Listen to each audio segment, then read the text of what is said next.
Good afternoon, everyone. Today we will tackle about Chapter 13, Caring for the Earth. All human beings are privileged enough with the gifts from the Mother Earth. The air we breathe, the food we eat, the water we drink, and the homes we run to for cover are the things we need to survive in this earth. Unfortunately, there are things that really affect us, especially those calamities and unforeseen events. Now, let's move forward to the environmental concerns. So first is the air pollution.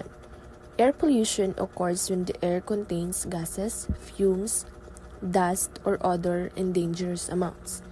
Best example of this is smoke from wildfires, smoke from factories, smoke from cars, trucks, and many others. The second one is water pollution. Water pollution is the contamination of water with harmful chemicals or other foreign substance. This is all about kanang mga dirty canals, kanang hugaw nga tubig sa ato ang mga river and sa atong dagat. It is also because of the industrial waste, household waste, mining activities, and many other that pollutes our water. The third one is global warming.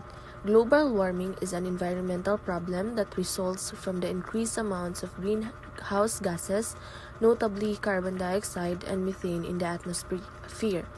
It is caused, among others, by the combustion of fossil fuels such as oil and coal and the burning of forests. So, global warming is one of the unforeseen calamities that Filipinos or other people are experiencing. Example of global warming include rising global temperatures, causing phenomena like melting glaciers and sea ice, leading to sea level rise and increased coastal flooding. These impacts harm vulnerable populations, destroy habitats, disrupt livelihoods, and threaten global security by intensifying resource competition and conflict. The escalating frequency and severity of events like heat waves, droughts, floods, and wildfires pose significant risk to communities and require urgent action to limit further warming. Next is deforestation. Is the destruction of forests due to logging, land clearing, and land conversion, among others. Cutting down of forest trees destroys the habitat of animals, causing the extinction of rare species. So, this deforestation is very common here in the Philippines, no? Because there are mga illegal businesses like kanang banso in Bisaya na kanang mamutol lang bitaw sila og mga kahoy para ibaligya. And very alarming kayo siya kay kanina ang it really have an impact in our environment because it can accelerate climate change, it can reduce biodiversity, it can cause soil erosion and flooding. So atong mga forests is mga hawan jud na, and when it comes to kanang na mga bagyo, kanang taas na jud ang tubig kay wala na mga trees nga makapugong. And forests are homes of countless species, and their destruction results in habitat loss. Even indigenous peoples rely on forest for food, clean water, shelter, and economic stability, and deforestation can really displace them. Last is desertification. Pertains to the gradual loss of soil productivity due to human activities and climatic events like droughts and floods. Lost topsoil takes centuries to build up. Human activities that cause desertification and are inappropriate farming practices, overgrazing, and deforestation. So, desertification is all about a kanang long-term drought, kanang pagmala bitaw sa yuta nga to the point nga magbuak-buak na ang yuta, dili na matamnan and all. So this leads to a soil degradation. It also reduces biodiversity, water scarcity, food insecurity, and increased poverty because of unsustainable agricultural practices. So dili na matamnan ang mga yuta, especially ang mga maapektuhan jud ani is kanang mga farmers. Kay pag kanina ang ting-init jud kaayo nga to the point nga kanang magbuwak-buwak ng yuta malana kaayo, so dili jud matamnan. So maapekhan jud ang kanang panginabuhi sa kadaghanan. But there are really not just these 5 environmental concerns nga ato jung na-experience here in the Philippines. There are many calamities, unforeseen events nga pwede nato pa ma-experience, but this just are the kanina ang really common. Hi everyone, I'm Glenn Razel Ricososa and I will be discussing about the impact of military on the environment. So the environment has long been at the losing end of times of war. Wars destroy ecosystems. Military activity is one of the biggest sources of environmental damage.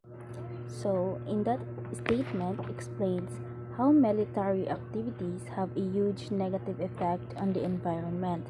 Na-point out na siya nga ang wars and military operations don't just harm people but also destroy ecosystems.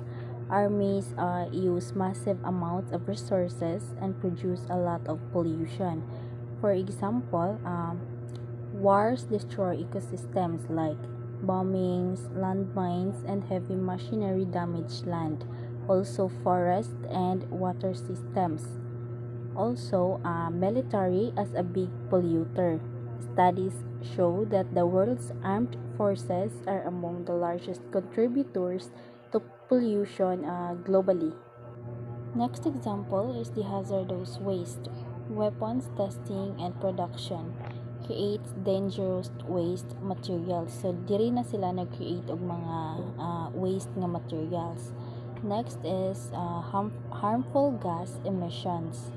So the military is responsible for releasing a large share of chemicals like CFC 113, which damages the ozone layer. So the last example is the oil consumption. Millions of barrels of oil are burned for military activities, adding to air pollution and the climate change. So the military doesn't just bring destruction during wars. It also leaves lasting damage to the planet through pollution, resource use, and harmful emissions.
So overall, a sustainable environment is one that meets the needs of the present generation without compromising the ability of future generations to meet their own needs. Hence, caring for the earth is clear pathway to peace. Humans should not outstrip the ability of the earth to regenerate. We should simplify our lifestyle and develop systems that will protect present and future generations. A sustainable relationship with the earth can be gained through education. Thank you, everyone.